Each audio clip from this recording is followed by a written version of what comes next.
I'm the chair of SHAPE, and I was, up until last year, the chief executive of SHAPE. SHAPE is a disability-led arts organisation which is based in London, but it has a national remit. So I moved last year from being the chief exec, which is working all day, every day, as a chief executive, and now I'm chair, which is a lot more, well, I don't get any money for being chair, but I get a lot more freedom to develop my own arts practice.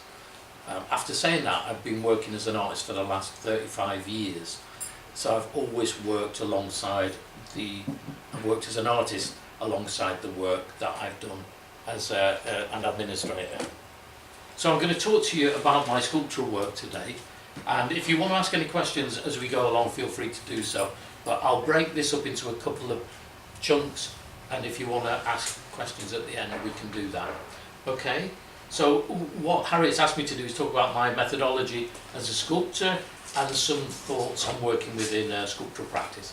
So I'm talking pretty much about 3D, but I'll also be talking about model making, maquettes, drawings, and all the other stuff that goes alongside it. So basically, sculpture is simple in a lot of ways. You can either take something big, like a rock, piece of marble, piece of wood, whatever it is, and you can make it smaller. As Henry Moore said, find the form within the object, or you can take smaller things and make them bigger, and you might do that with clay or with wax or with any sort of material actually, and now I'll talk about that as we move forward. So this piece of sculpture is called You Laugh Because I'm Different, I Laugh Because You're All the Same. It's a biggish piece carved out of Carrara marble. It's 5 figures sat on a bench. 4 of the figures are facing in one direction, one of the figures is facing in the other direction, so you basically see his bottom. And he started life as a lump of rock like this. So this is Carrara marble in its rough state, sort of a lump of rock that's just come out of a mountain. And you get a sense of scale by the drawing book and the hammer that you can see in it. And if you relate this form back to the finished piece that you've just seen, you can sort of see where I was thinking about the rock and the shape of the rock and where the figures might go. So particularly when you see the figure again, you'll see that this big, what I decided to do, which is different than my drawings, is put the foot here and the knee over here, and then the thigh goes up here somewhere, and this figure sort of gets huddled onto the, can you see this here? So you kind of come up with an idea, and then you sort of look at the material, and your idea sort of morphs into what the material is talking to you about. And here's a couple of slides of sort of the work in progress. So you can see how I've started to cut away the material, where I've started to work on it. And then that gives you a sense of scale where I'm chaining it into this big box to transport it from Carrara in Italy, where I made it, and then bringing it back to Portland, the Isle of Portland in Dorset. You can just see my name. I don't know whether you can see it from way over there, but on the box, on the wooden box, it just says Tony Heaton, Portland, Dorset, and then the postcode UK. And miraculously, it turned up from Carrara in northwest Italy to the workshop in Portland, which I find quite astonishing, really. There you go, and it did. Can I ask a question? Of course you can. How do you carve it? You carve it with the sort of carving tools that have been in use for over 2,000 years. So where I carve in Carrara is a place called Colonnata, and it's where the Roman slaves were kept to bang marble out of the mountains way back, actually pre-Christian. And certainly the Romans carved huge amounts of marble out of the mountains. Have a look at Carrara. You think it's snow on the mountains, but it's actually marble where they're carving. And you might be able to see some of the tools on the table as I work my way along. You certainly still use hand tools like that hammer and chisels. So there's basically three sorts of chisels. There's a point, which is exactly what it says, so it's just a straight point, and you literally hit it to bang lumps off it. Something called the claw or the gradina in Italian, which is like a furrowed shape, and I'll show you a piece later on where you see the furrows into the stone. And then there's a chisel, which is rather like you'd imagine a wood chisel to be. It's a flat blade which you use to take the surface off. I mean, in modern times we now use things like circular saws, drills, power tools, and I use a thing which is powered by air. So it's compressed air in a compressor, and it's sort of like a gun, a pistol, and the chisel fits in the end of it, and it just the power of the compressed air is trying to push the chisel out, and you hold it against the hard material, so it basically bounces back into the chisel bounces it back out, so you sort of going, so it's quite efficient, but it actually, you know, you can't use it for a long time because you get what they call vibration white finger. Yeah. So and it kind of quite painful really. So you basically do a whole range of changing materials, and when you get to the end of it, sort of this is getting towards a finished piece, you use wet and dry, which you can sort of see here. Basically a bucket of water and carborundum paper, you know, the black sandpaper, and you sand away. But before you do that, you use carborundum stones, like grinding stone, to grind it down, and you can get it marble to a really fine polish, and then you finish it with an acid which sort of, they say, tightens up the pores of the stone, and that's how you get it polished. So the polish isn't polish like, you know, what you might use in the house. It's polishing by using materials to get the finish out of the marble. And roughly how long would it take you to do a piece like that? Well, that took me years. I was going to say. Yeah, because I've never worked out how long it took, because it would be just utterly depressing Yeah. to think about how, you know. So I go to Italy for 3 or 4 weeks, come home, go back later on in the year for 3 weeks, come home. Yeah. So probably over the course of about 3 years, and then I've probably done a few more weeks on it in Portland, which was largely small finishing. You know, my partner, I show her pictures at the start and the end, and she said, well, I can't see what you've done. You know, I said, well, I've moved that leg about 2 inches in that direction. Yeah. Of course, unless you're really into it, focus, you can't see, you know, and you can spend all day polishing and it doesn't necessarily look a lot different. So it's incredibly labour intensive. And I'm not a very patient person, so it's all, my family always say, well, it's rather amazing that for somebody who's got absolutely no patience whatsoever, that you're prepared to spend years actually working on a piece of stone. Yeah. And I always say, well, that piece of stone potentially could be here for 2,000 years. So it's kind of a long game. That's very hard work to physically. It can be, but I would never put anybody off who didn't feel like they were strong enough, because I think some of the people I work in a cooperative in Italy, and some of the people wouldn't describe themselves as being strong.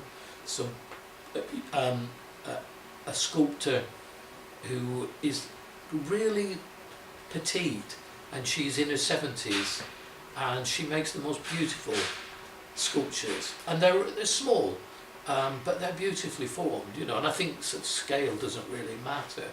And her sculpture, she's from Norway. Her name is Aud Paulsen, and you might see her website. And her sculpture is beautiful. So I wouldn't be put off by. You don't have to be strong to do it. I don't think. You just have to think about how you do it and which machines you use to do it. This is Portland stone rather than marble, father and child. This is, my daughter used to climb up me when she was little. She used to sort of, you know, I used to hold her hands and she'd climb up. She always managed to get her most purchase out of the most painful place on my anatomy. Sort of launch her way up, and she then used to stand on my shoulders while I held her. So, you know, we know there's always mother and child. So I thought I'd do a father and child, and this is her sort of climbing up my chest. But this is how it's sort of early on in the process, and you can see the marks of the gradina in Portland stone rather than marble. And again, just sort of working just literally using charcoal to mark up where I want to reduce the material. So I'm thinking that I want to make this knee smaller here, so I've marked it up where I want to drop the knee, and that I want to carve quite a lot deeper underneath her arm, and I want to carve quite a lot deeper under my arm. So I'm just literally marking up with big lumps of charcoal where I'm going, and then this was all done with hand tools, and that's the sort of finished piece. So this is sculpture as reduction, big piece of something, make it smaller. This is a piece I made a long time ago, and this is about making sculpture from components and making it bigger.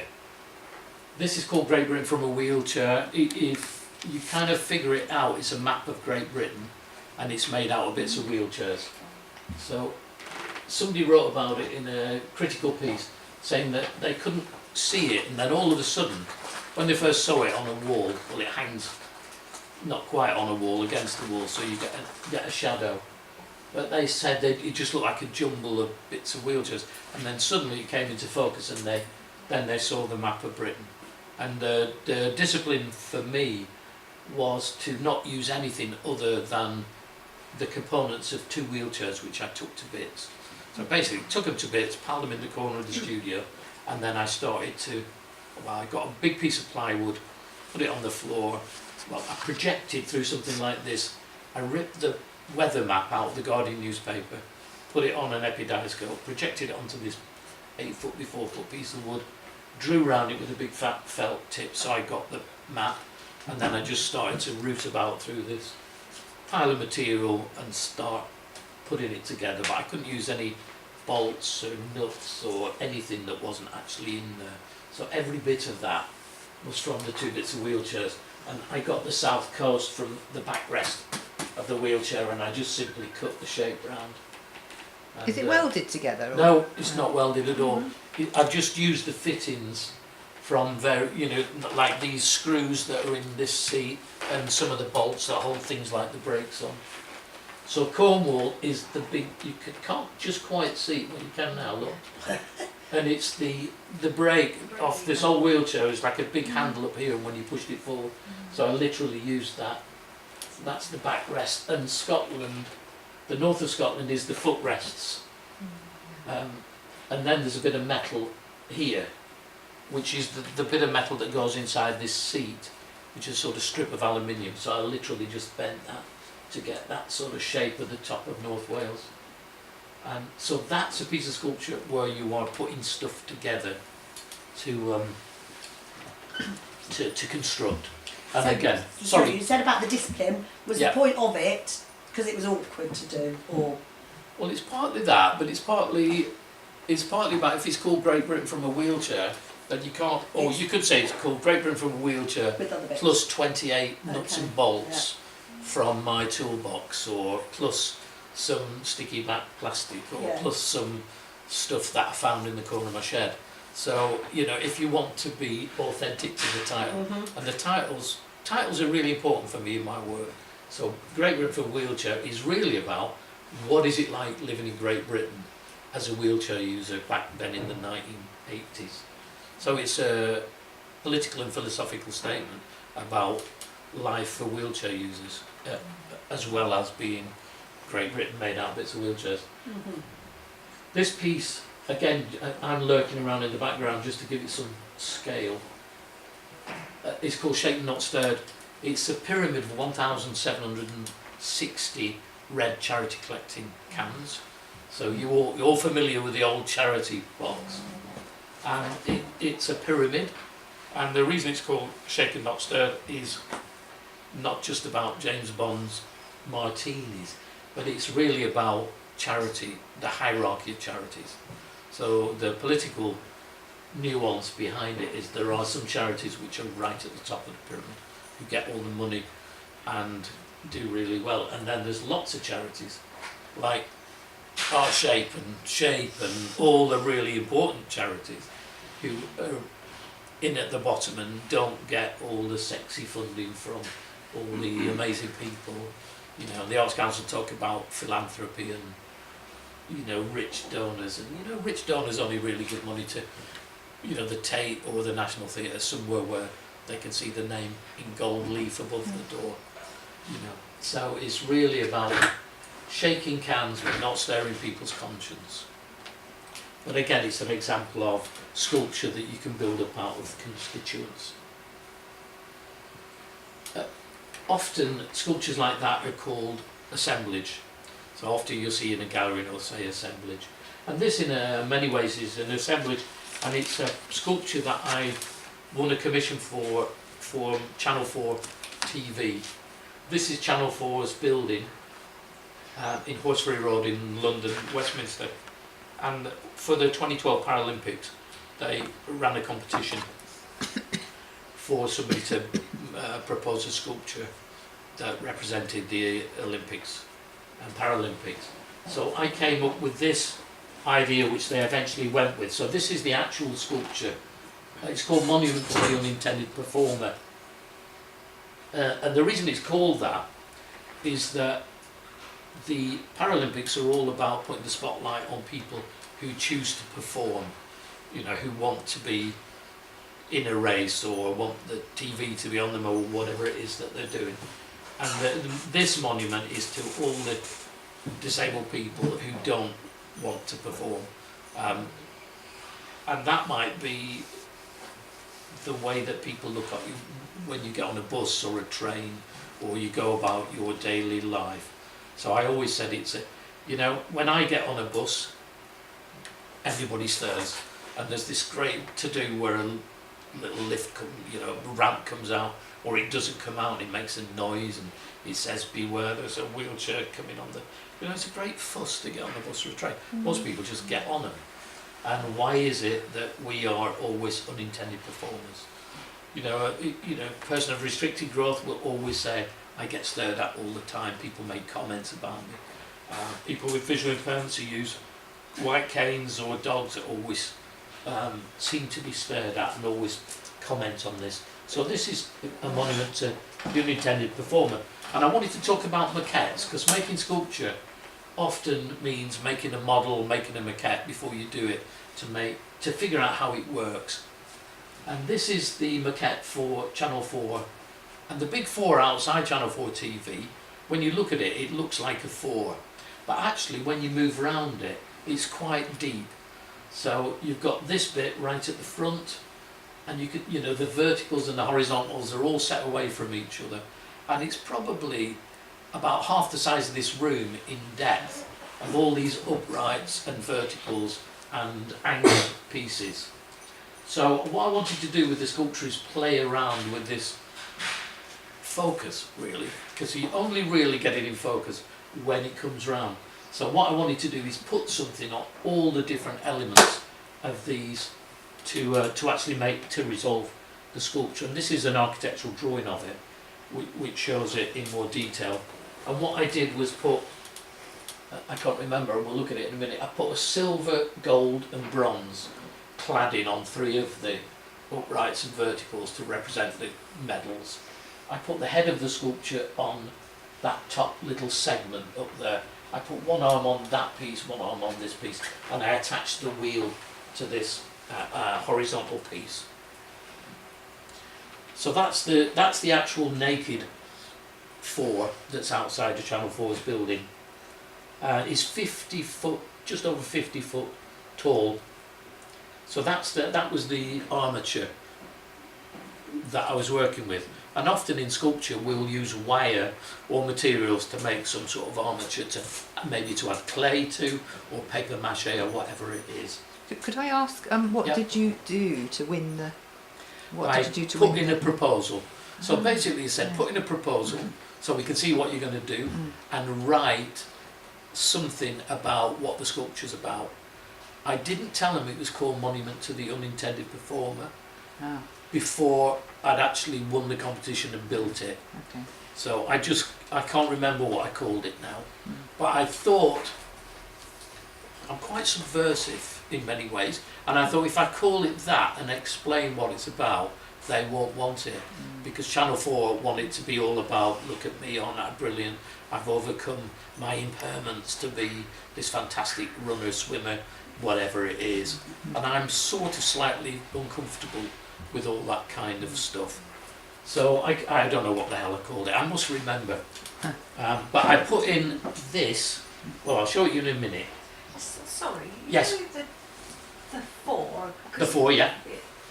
Is it only a 4 in one position when you look Yes. at it? Right, okay. That's exactly it.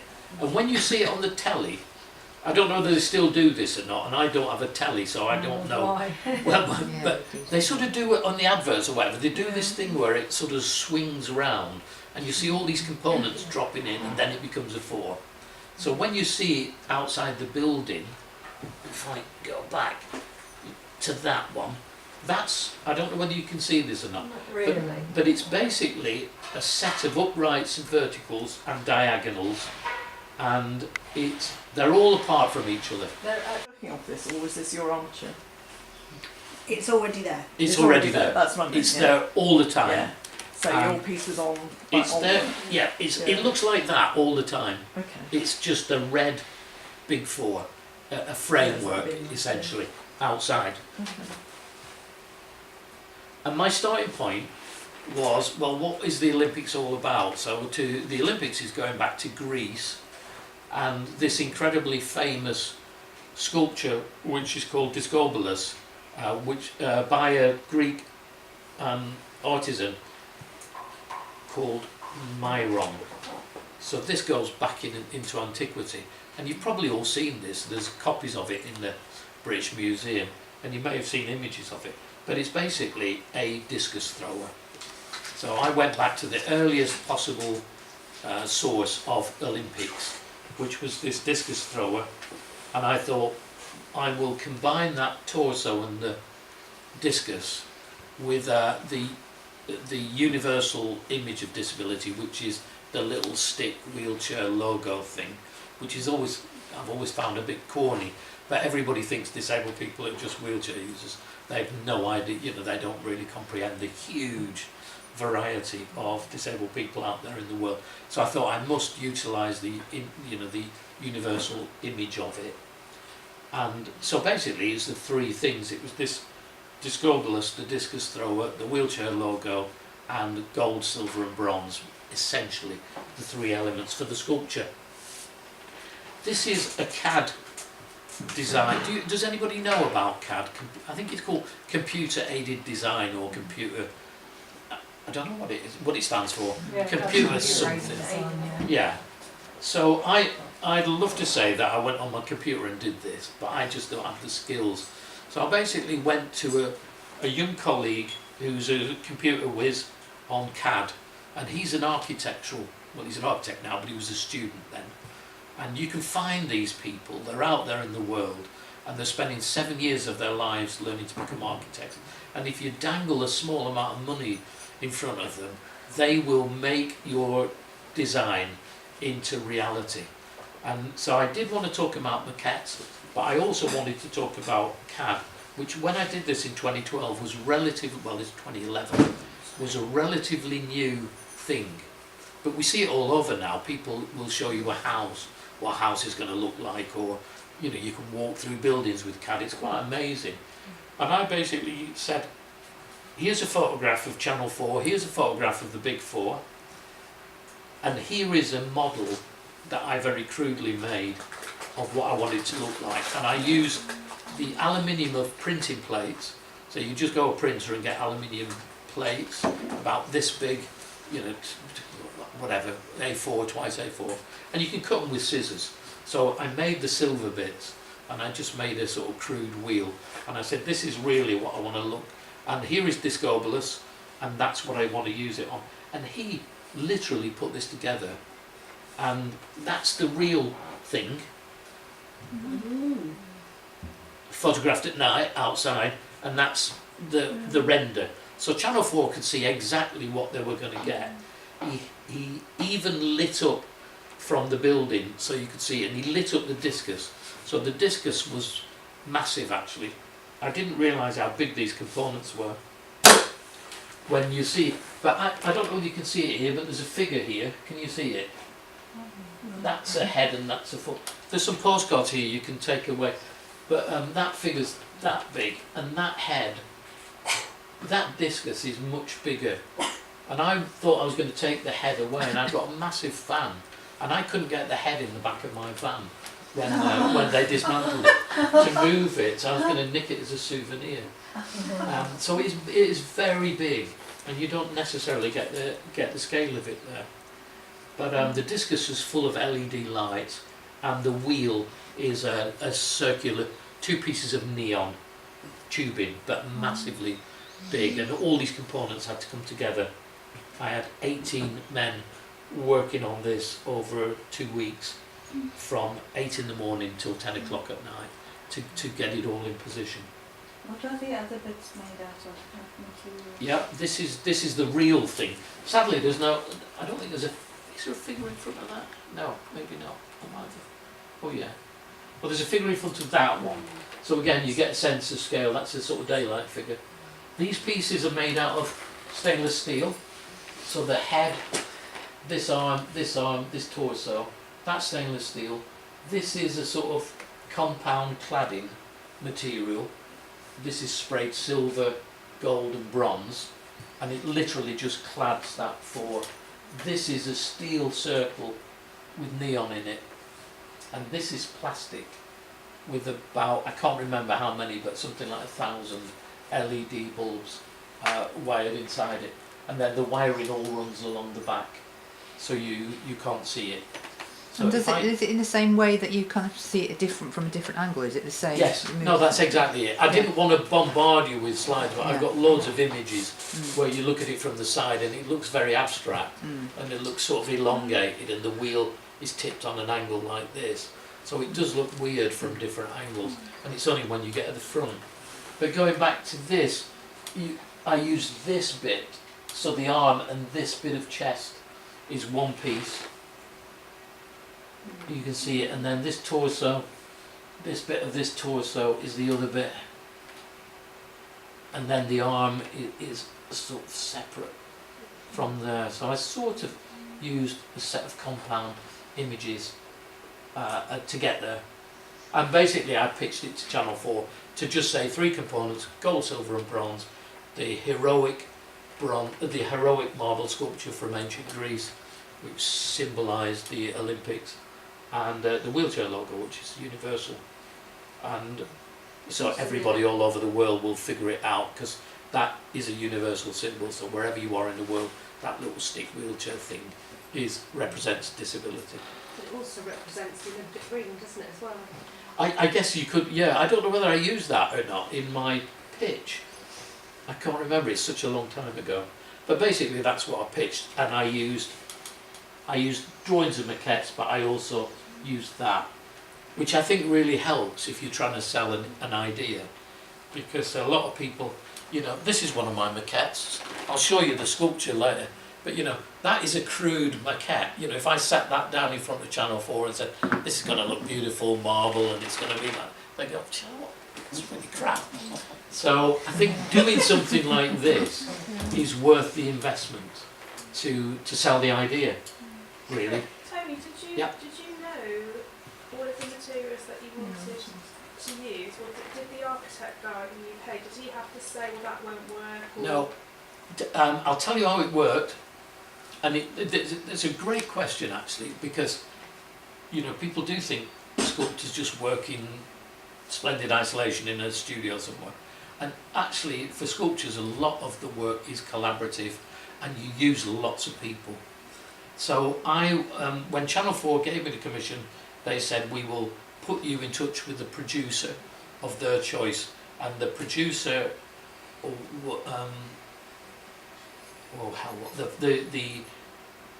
the people that I worked with was called Millimeter, and they're a brilliant firm, and they make big sculpture happen. They put events on, they do all sorts of things, but I can't remember the firm of producers. I'll remember it when I've stopped thinking about it at coffee or whatever. But he was brilliant, and he sat down and we worked it out together, and he said, okay, well, we could what are you thinking to use for cladding? And I said, well, maybe we could use aluminium and spray it. And he said, yeah, okay, that would work. And then I'll do some research. And he found these compound boards which are brilliant for outside, and we used them. And he knew people who made neon, so he said, yeah, it's possible to do. Because I'm saying, is it possible to do that in neon? Yeah, okay, well, let's get in touch with some people. And he came, I wanted the discus to be neon, but he said, why don't we do it like a big plastic pod and put LEDs in it, and it will be a softer light because it will shine through this slightly opaque plastic. So it's like a big disc, a big pod, really. I wish I still had it. It would be a great light, massive light in a room somewhere. But they're all on a farm somewhere in Brighton.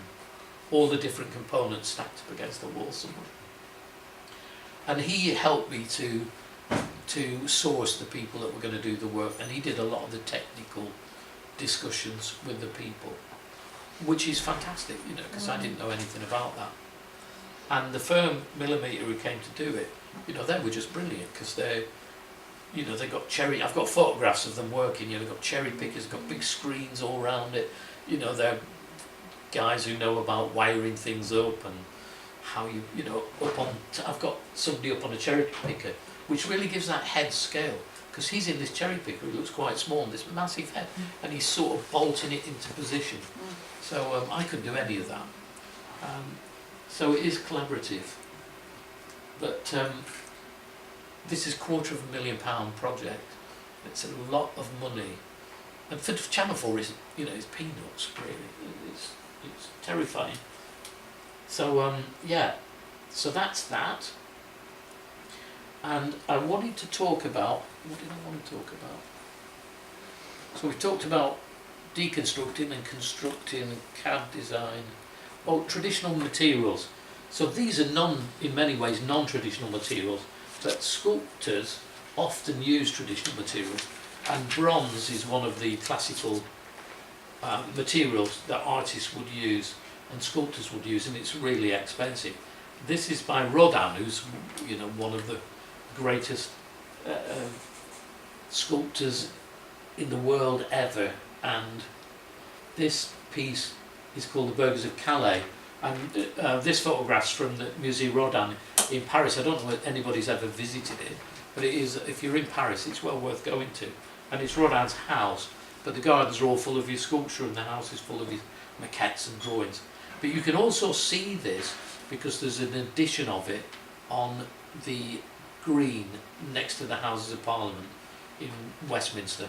So if you ever wander down to the House of Parliament, just go beyond as if you're going towards the Tate Gallery, and on the grass on the left between the river and the main road down to the Tate Gallery, you will find in the middle of the park this fantastic bronze, the Burghers of Calais. Anybody seen it there? Yeah. No? We've also got Rodin's Kiss at the Wilson. Have we still got it there? Or is it gone again? It's gone Right, again, okay. is it? Yeah, well, But it comes back every now and again. fantastic. Yeah. So I just wanted to talk about bronze, and I brought a few bits of materials, but I've got a bit of wax here which you can have a look at, and I'm going to make that wax into a very small piece of bronze. I just haven't got around to doing it yet, which is good because you can look at the wax and I'll tell you about it. So that's a bronze piece, again, lasts for a very, very, very long time. This is plaster cast of Rodin's Burghers of Calais, and I just wanted to talk about plaster because it's a relatively cheap material, and it's something that you can use. You can just cast a block of it and then start to carve it away, or you can make an armature out of wire or whatever you want to make it out of and start adding wet plaster or mod rock. Have you ever worked, some people have maybe worked in mod rock, the bandages where you get form, but this, again is beautiful.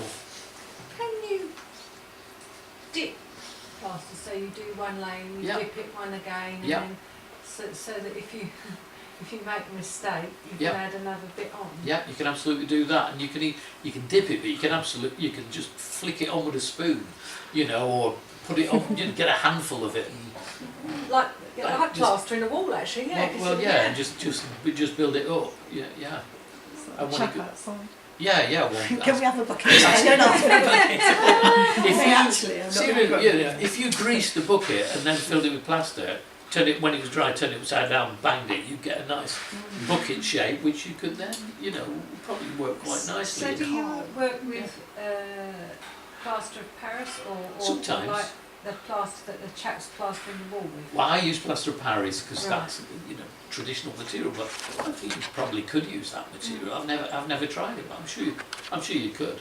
And that goes off really quickly, that stuff. doesn't it? It does, but I mean, if you break a lump off, you can glue it back on. Yeah. Whereas it's a lot more difficult if a lump of marble breaks. I just put this slide in.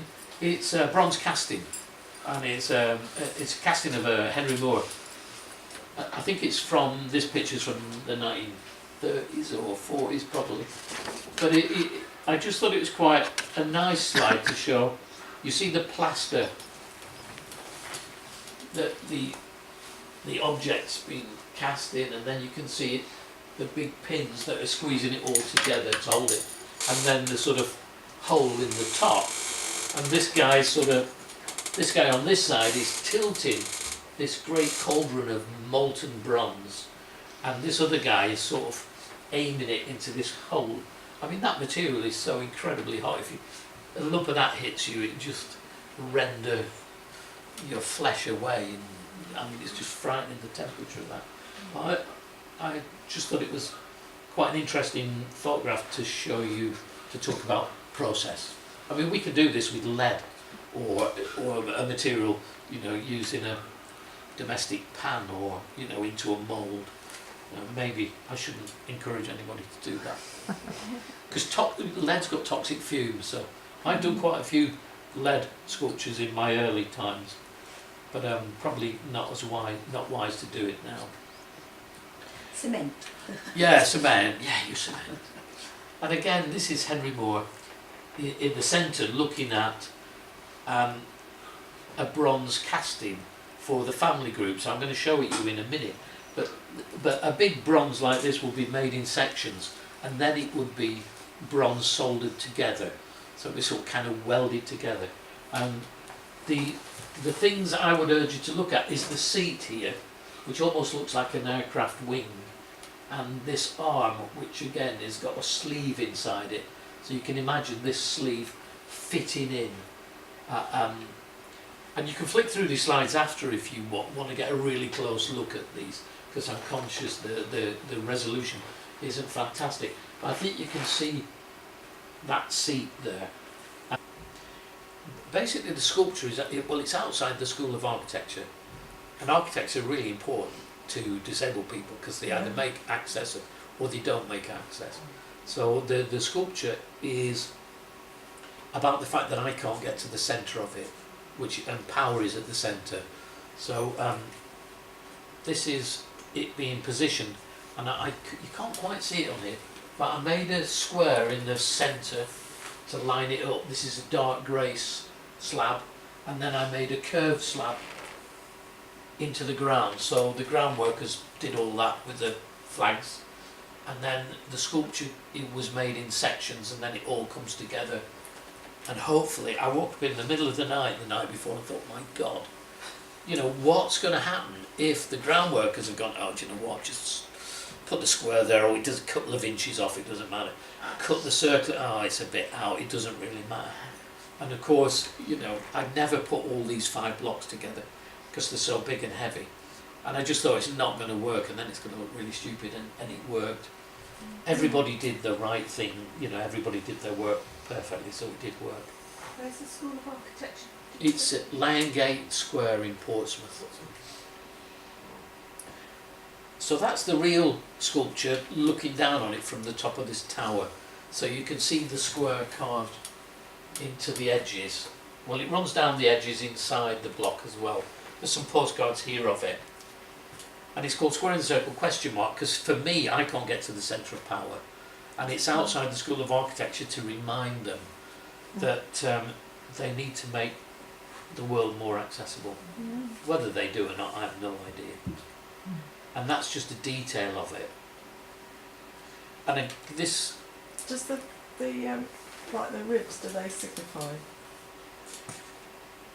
not in any real sense, No. other than it was a way of demonstrating cutting away. So it was almost like making the square, giving you a sense of a square by making the material different. You could use corrugated cardboard, or Yeah. you could use other ways to demonstrate. But it was a way of trying to create a square without cutting, making it a void. Okay. And the same with the arcs in the top. It was about carving some of the material away, and when you look at it from a distance, your brain fills it in, Yeah. so you see a circle even though it's not a circle, and you see a square even though it's not a square. So it's about reintegrating those blocks. And I sometimes work with neon, I demonstrated in the earlier piece, and this is called Raspberry Ripple. Again, this is a disability piece, but again it's quite subtle, and this is CAD again, so I was able to show this piece and what it would look like. And for those of you who are good at spelling, you'll have noticed that there's two P's in Ripple, and there should be a P in Raspberry, so R-A-S-P, berry, but we don't pronounce P in Raspberry. When we say the word raspberry, we don't say P, and because there's three P's all in this cruciform, would all have collided at the same time. I didn't know whether to leave a P in there, so you've got three P's in Ripple, and then I thought that was too obvious. So it's about deficit. We often talk about disability, or it's often talked about as deficit, i.e. I've got an arm missing, I've got a leg missing, I've got an eye missing, I've got something missing. So we talk about the deficit model of disability. And Raspberry Ripple, does anybody know what Raspberry Ripple's rhyming slang for? Nipple. Cripple, indeed. She said nipple. Do you know, it's funny that, because when this was on public display, I made the mistake of going to have a look at it, and you should never listen to what people say about your work. You know, never go in an art gallery where your work is, because you'll hear them say the most ridiculous things. And some bloke went past and said, "What's a raspberry nipple then?" It doesn't say nipple, it says ripple. But Raspberry Ripple is rhyming slang for cripple. So we will, amongst ourselves, we will often talk about raspberries, you know, come on you old raspberry, get a move on, you know, something like that. And it's a bit, when I proposed this, I said, it's a bit like the N-word. You know, certain black people can use that word amongst themselves, but nobody else can. It's a really powerful word, and I think cripples are really Queer's the powerful. same. Queer is exactly the same, and I said that as well, so I used Yeah. those three examples. And the people who commissioned it were Lumiere, and it was in the Lumiere Festival in London this February. And I wrote about it, and I wrote about Cripple, Raspberry Ripple, and it was very interesting in the catalogue, which is a glossy old catalogue. They'd written that it was sexy and pink and vibrant and playful, but the final paragraph that says, but it's called Raspberry Ripple because it's rhyming slang for cripple. And I can't remember what my actual words are, they're on my website. But they conveniently dropped that final paragraph out of their catalogue, which is really cowardly of them. But this is it being projected onto the side of the Royal Festival Hall in London on the South Bank. I don't know whether you know the building, the South Bank Centre. But it's that sculpture is Nelson Mandela. And just to the left hand side, here there's a glass lift, because this is a staircase going down to Waterloo Station. But we use the glass lift to come if it's working. So I really wanted to position Raspberry Ripple on this big wall. This is about 18 metres high, because it had Nelson Mandela, so it's about the ghetto, it's about the glass lift. So it's in this little ghetto that we use the lift to get up and down. And I thought it reflected quite nicely in the windows opposite. Is there any particular reason why you put it as a cross? I like the cruciform. I like the cross. I've made other works that have the cross. It's not religiously significant. It's purely about the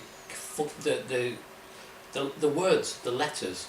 So it's because the P of raspberry is there, Yeah. where the ripple cuts across it. Yeah. So I just had to split the word ripple slightly to sort of get the right. So it's a cross, Yeah. because you're asking me about ideas. So I thought a raspberry ripple. That's really interesting. How do you make that into sculpture? So I would just started writing raspberry ripple, and then I had the R for raspberry and ripple. So it was a sort of right angle. Yeah. So I just play around with it for ages, and then oh yeah, the P in the middle, and then it's a deficit, so throw away one of the P's, because 3's a crowd, you know, you only need 2 P's. The P in raspberry is silent anyway, so it's just playing around with that, and it just ended up, and I thought, okay, it's quite nice, and work it out as a cross, and that's how it is. So that's a projection. I just wondered, because you think of crucifixion and you think of pain. And Yes. there's a pain towards disability. That Yeah, yes, don't yeah. appreciate. I made a piece which doesn't exist anymore, which is a big black wooden cross made out of timber, and it's got catheter bags nailed to it up and down that are filled with red liquid, and it is about the cross we bear, Yeah. you know, and it's about hidden aspects of disability, or invisible rather aspects of disability. That was a bit too much for some people. So And reminds then- me of that urine Yeah, one. yeah, Can't remember yeah. which one. Yeah. So that's a massive sculpture projected, but it's called a gobo, and again the actual gobo is about the size of a 10p piece with raspberry ripple etched on it. So you get the gobo made, and then you put it in a projector like this, and you project it, so you can make it whatever size you want, really. What's a gobo? A gobo, I don't know what gobo stands for, G-O-B-O, but it's basically like a slide, a glass slide, and whatever you want to put on it. Sometimes, like nightclubs will have outside the door, they'll have a gobo projecting down, so you'll see the logo on the floor. Yeah. And so it's it's another really cheap way to make a big piece of sculpture, because to make that in neon would cost thousands and thousands of pounds, but to make it on a glass slide is, you know, not very much money at all. And then they mix the colour, so you get the pink that you want. So are there companies that do that? Right? Yeah. Yeah. Yeah. Oh, So I'm again, just stick into a search engine gobo, yeah. and put people that make them, it'll pop up. We'll stick that on our briefing note. Gobo, any work, you know, anything you think of, throw at us and we'll fill them in. But yeah, you can project light really cheaply, and it can be quite effective. And Lumiere was in London over 3 days. I think it was 22 international artists showing their work. So it was thousands and thousands of, well, millions probably saw the works. I mean, I was astonished when I was on the South Bank. It's not very sharp, that. Sorry. But you know, you see all the people walking up, and it was amazing how many people took photographs. You know, who were going round. There was maps and all sorts of things, so they were going round to look at sort of sculpture spotting, I suppose. Is the green light above it part of it? Or? No, these are lights on the roof of the South Bank Centre. I mean, it's a massive. That wall. If you ever walk down there, it's a huge. Yeah, It's a huge wall, and I think I can't remember how big There it are was. lights for aircraft on the top. Is it? Oh, really? Lots of the buildings in London have lights on the top of them for aircraft, so they know the heights of them as they come in. Yeah, I would have liked those to be turned off actually. But Maybe not. they wouldn't do You it. probably wouldn't like the results of somebody crashed though, would you? Yeah, no, they wouldn't do it. But there you go. And I wanted to talk. This is the last piece I'm showing you. And again, these are drawings for this sculpture called Zen Girls, which I'm carving in Italy at the moment. So they're sort of working drawings to give me a sense of what I want these figures to look like. And then this is the maquette for it. So it's really tiny. And I've probably made it in 20 minutes. No, maybe not even that. It probably took me longer to saw this bit of pink off that block there than to do anything else. And I just made the figures out of this clay, you know, this modelling material here, which we can look at in a minute. And then I made a smaller maquette out of, this is called Maltese marble, so it's really soft sandstone. And then this is in Carrara in Italy, where I work. This is the workshop. So this piece started life as this block, and then these are just a few final slides to sort of show the sort of cutting into the stone, and then the figure starts to emerge. So we're sort of back where we started with the first piece that I showed you, and the hammer gives it and the bench gives it a bit of scale.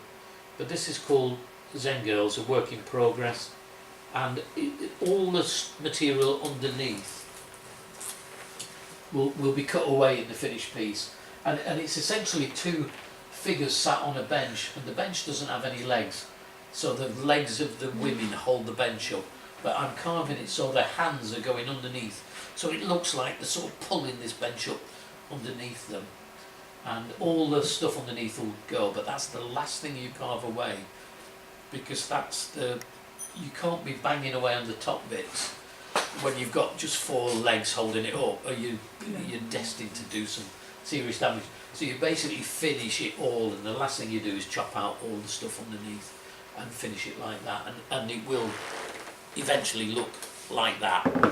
And I made that simply to see if it would fall over, because I didn't know whether, I hoped it wouldn't, and clearly it doesn't. So that's the piece that I'm working on at the moment, and that's it. So any questions, or we'll have lunch? Any final?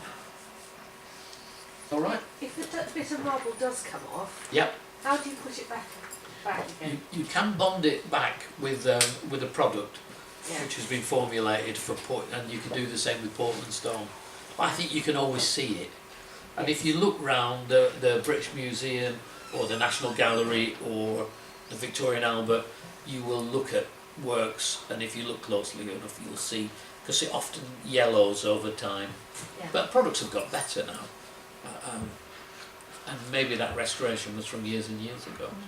And often now the conservation approach is to not glue bits back on, but to leave things as they are, which can be equally as interesting. You don't need to a bit of your fingers missing or the foot's missing or whatever. You don't really need to worry about it. I wanted to talk about using modern materials, because plaster and bronze and here's Moore in 1974 using polystyrene. We think polystyrene is fantastic. It's really light, it's easy to cut, and you can cut it with hot cutting tools, and people throw it away, it's a massively cheap material. And what he's done here with this maquette, he's built it up in layers. I think you can probably just see the lines of the, probably 3 or 4 inches where he's cut each piece and put it all together. And then what he's done is measured that and scaled it up to make this big plaster for the actual piece that's going to be cast into bronze. But I just thought it's quite interesting to see the size of the maquette out of polystyrene, and then saying I want to now make this big, and that's what the finished piece will look like. So when you say plaster, then he made this big plaster. Yes. What do you actually mean by that? He made a big plaster. He will have made it in some sort of. He'll make a form, so he'll probably use wood.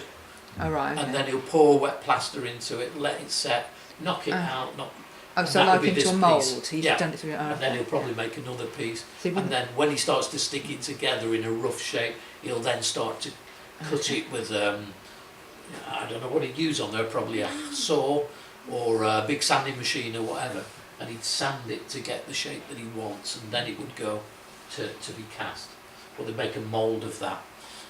And then they'd pour the bronze into it. And again, they might well make that in sections and then put it together, because it would probably be hollow because of the cost of the bronze. So this would, when it was finished, would be a hollow form. That's rare. Yeah. It's solid, it would actually It immovable. makes it difficult to steal. Some people do steal. Henry Moore bronzes. So from the monstrously sublime to this really small Picasso, which is fantastic and beautiful, and it's in the Museum of Modern Art in New York, but there are some small cardboard Picassos in the new Picasso Museum in Paris. I don't know whether anybody's been to it yet. It's just reopened after a massive refurbishment. I think it was closed for something like 10 years or something, 5 years certainly. But there is a set of these really small cardboards, and you know, just with a bit of cardboard you can make fantastic pieces if you Picasso. Yeah. But I sort of imagine that Picasso was a restless soul who was constantly drawing whatever material was about. You know, he'd make something out of, and just constantly, you know, going back to, you know, one of the objects that he used all the time. You know, the guitar. Still life with the guitar.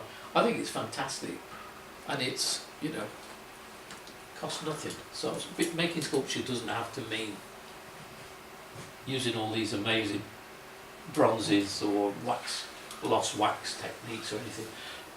Again, it's really, we'll see a lot of Picasso's sculptures and drawings and paintings with this sort of very fantastic form, you know. I love the form, you know, it's figurative, yes, but again, really small pieces of cardboard. You see the drawing lines, and this is from the Picasso Museum. It's sort of a few little cardboard pieces. So from Picasso to an artist called James Lake. I don't know whether you know James Lake or not, but you know, again, a really interesting young artist. And James Lake uses cardboard. That's his sort of material of choice. I used to exhibit his work when he was young. Well, still would now, because I just thought it was fantastic work. And I like the idea of cardboard, which is a container for things. It's a disposable thing. It's cheap, and he makes beautiful sculpture out of it. It's all, for me, in terms of disability arts, there's something about using a material that could be rejected and thrown away, but to use it to make. And this is his self-portrait. So how's he done that then? Is he like paper mâché'd it? What he usually does is build up a frame. So he'll use cardboard, cut it, so you start to get a sort of like, what would you call it? You know, where you cut two slots, so it's sort of like that. Yeah. And then he cuts slots and he puts bits in, so you get a fairly firm thing. And then he covers it, and then he just literally rips up and cuts up bits and glue, PVA glue, and he starts to smooth it and drop things into the spaces. You know, if you look at it carefully, you'll see incredibly small bits, just sort of, and then looser for the hair, and just small pieces. He hasn't sort of, because it looks a bit like he might have made it wet and kind of like, you know. I don't. But obviously he hasn't. Yeah, maybe the PVA makes it wet. Yeah. It does. Yeah, I've done a similar sort of thing. Yeah. And this so is. you can just sort of smooth it off with the PVA. You know, you add water to it, Yeah. and it's kind of incredibly sticky. Yes, you but know. it fills in the gaps, it doesn't does, it? so Yeah. and then you give it another coat, you can carry on smoothing it. It's just like polishing it with PVA. And this is a big head that he made. So again, you get the sense of scale of this piece with James stood next to it. And this piece is brilliant because you can see inside the mouth. So the mouth is actually constructed in there as well. Does he do bodies or just heads? He does. He did a piece for kind of for the Olympics, Paralympics, and it's a figure crouching, and then it runs down this runway, and there's hurdles. So it's all these hurdles that this figure is going to Like a model? jump over. Yeah, but it was big. You know, it's life size. So it's big. He did quite a bit of work with art shape, didn't he? With for our first one. So we and that was the figurative one that he had in your gallery in by the seaside. Gallery by the seaside. You know, Houghton Lee. Yes. Yeah. Oh, Hopley, yes. Hopley, yeah. God, my mind's going. Yes. So we've got lots of catalogues of a project that he did with us that has got some really nice, and that's where he's kind of layered cardboard and then carved into it, so made it into like a thing and then Yeah. carved it. So that's another, you I've know, forgotten. he But uses yes. all sorts of techniques, doesn't he? But I- always cardboard. He's brilliant. Around, that's where I first showed him. Yeah. I used to run a organisation called Holt Lee down in Dorset, and he made this figure of his dad sat in an armchair, That was it. Yeah. and we showed it in the gallery, and in the end it sat in my waiting room area, and people used to come in and say good morning to it, because you know, in the sort of semi-darkness it just Yeah. looked like a real figure. And he's got a website and that figure's on it if you want to look him up, James Blake. So sculpture can also be about reappropriating objects. I'm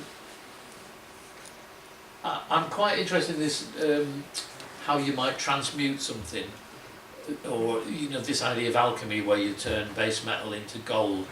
So for those older members of the community, you might recognise this as an invalid carriage.